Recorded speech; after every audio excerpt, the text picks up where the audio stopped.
हायले एका दिवशी 70 रुपयासाठी मारावं नाही मला कोणी. पण नाही, आता ना जेवढ्या तिकीट फाडले नाही ना ते सगळ्याकडून मी तिकीट वसूल करणार आहेत. अरे माझ्या पगारातून कमी होते न ते, मी महिनाभर ड्युटीवर जाणार नाही पण यांच्याकडून पैसेच वसूल करणार आहे. हा होय का? ती शितली माहिती का? हा, काल तुझ्या नवऱ्या- कपडे आहे ना बाई मग. हा मला मग कळालं. बहुतेक तुम्हीच होत्यात कुठं हब्बनेवाल्या. तिकीट फाडलं नाही हब्बाने? एसटीचं तुम्ही. आपण गेलो कुठं पण? आम्ही सेम तुमच्या सारख्या होत्या, एक लाल पिवळी साडी आणि एक पांढरी फुलाची साडी. आम्ही आताच आले शेतातून. हे काय अजून अहो, तेच आम्ही कुठं घातलंय. गेलोच नाही एसटीत. एसटीत नाही, तुम्हीच होत्या, तुमच्या सारख्याच होत्या दोघी.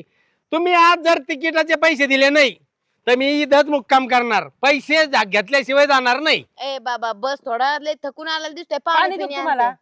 अहो महिना झालाय मी ते शोधितोय. तिकीट ज्यांनी फाडले नाही त्यांनी. एक महिना झाला मी ड्युटीवर नाही.